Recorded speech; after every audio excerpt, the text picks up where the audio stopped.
que oh ça la buzz plus on monte 4G on tourne les et je mets voilà et là ça la monte boulou yekende kindoki kati na nkolo ngai Christian Liomba lelo nga pe nazaki na question moko ya otuna na boulou yeke na eba coup de fil est-ce que ça coup o ya fimbu to eza coup o ya likofi bon répondre nga na opena eba na merci. Coup de fil ezali coup ya fimbu to coup ya likofi. Coup de fil eza coup ya fimbu to ya likofi pete. Eza coup ya ni. Eza neti ya singa. Coup de fil eza neti ya singa. Coup de fil eza neti courant ya singa. Coup de fil ezali coup ya fimbu to ezali coup ya likofi. Eza coup ya likofi. Eza coup ya likofi. Coup de fil ezali coup ya fimbu to ezali coup ya likofi. Bon, coup de fil wana ezali ya fimbu te ezali nde ya likofi. Bon, yango wana tolobi to senge pa na bino. Olobi ezali coup ya ezali coup nde ya likofi. Coup de fil ezali coup ya fimbu to coup ya likofi. Coup ya fimbu. Coup ya fimbu. Coup ya likofi. Voilà un coup de fil ezali coup ya fimbu to coup ya likofi. Il a apporté belé dans la film et dans la likofi et dans la olobi coup ya na bi coup de fil ezali coup ya fimbu to coup ya likofi. ezali coup ya fimbu. Coup de fil ezali coup ya fimbu to coup ya likofi.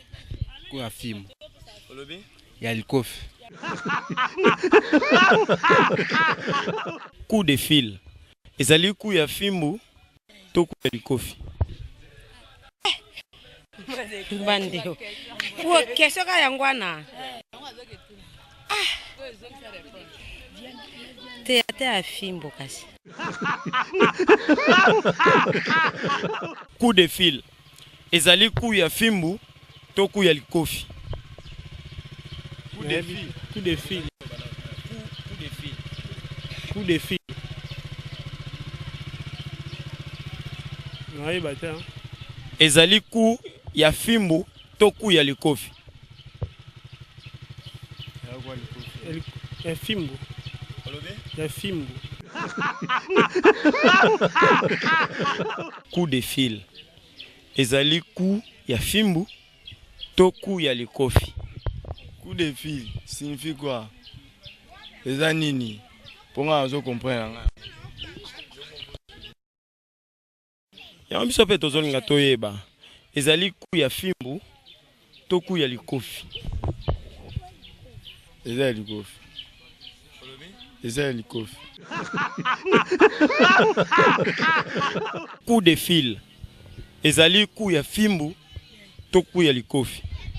Bon, nga moni ya kwa likofi ya. Ya kwa likofi. Ok, sabiso coup de fil ezali coup ya fimbu to coup ya likofi. Qui a likofi? Ya likofi. Papa tolingi sabiso coup de fil ezali coup ya fimbu to coup ya likofi. Ah, coup de fil eza coup ya fimbu te. Eza pe coup ya likofi te. Eza eloko balancer ba pesi loko la ndingisa. Ndingisa na mutu po ao sala opération moko boy.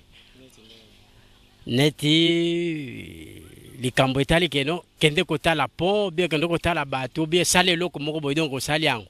Yo zu coup de fil nango po osala action nango. Coup de fil ezali coup ya fimbu to coup ya likofi.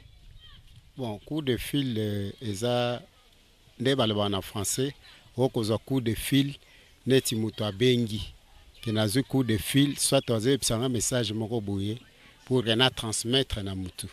Yango na babengi yango coup de fil. Que plus ne tombera jamais, ça c'est l'original, parole du maître. Ça parle plus trop. Quand on connaît, on connaît. Et quand on ne connaît pas, on apprend. Parole du jeune maître. Bino moko bomoni ndenge bulu eke kotela ki bino la banda ku bokatani bapandi mingi osekina tango bosekaka biso pe a na magazine Kin l'artiste to sala ka lokwa bino kasi bobo sanate ya kozwaka papier pe stylo pona konote bo simba pe bo comprendre que coup de fil ezali nango ku ya fimbu to ya likofi te kasi boye ba ke coup de fil ezali ko benga mutu na nzela ya téléphone to soki mutu abengi par voie téléphonique yango ne babengaka coup de fil édition à lelo et kumbamaki kitoko et pas jitumba les génies na sima ya caméra tozalaki bongo na Roland Kinsansi kuna na masini to pe na montage tozalaki bongo na Innocent Matengo papa na Priscilla et longo na héritier Mbula Mister Drone Moïse Mike Solokele machine madaka daka et longo na Christian Liomba bango ne mutu bakamola kinga bote po bolulanga na banda kuna bino tika to pesa mbote ya kilo pe dédicace na mama oazaka na boboto maman Sandra Kouli et longo na famille ka bongo na matete tobosanité Edi Waterloo ye bango pe balandaka magazine Kin l'artiste balobi marche ya le 25 août oyo nga la polyvalente na kozanga te oya les amis ya lokele tolo balisusu nini tout travail mérite bien son salaire n'importe quoi dit barotuna ngulu lokola ngulu alobaka na ete seke barodunda yango natango barodunda yango bakobukuta gratana ngala bino tomone sumu kola lobi bobi kande esare loko te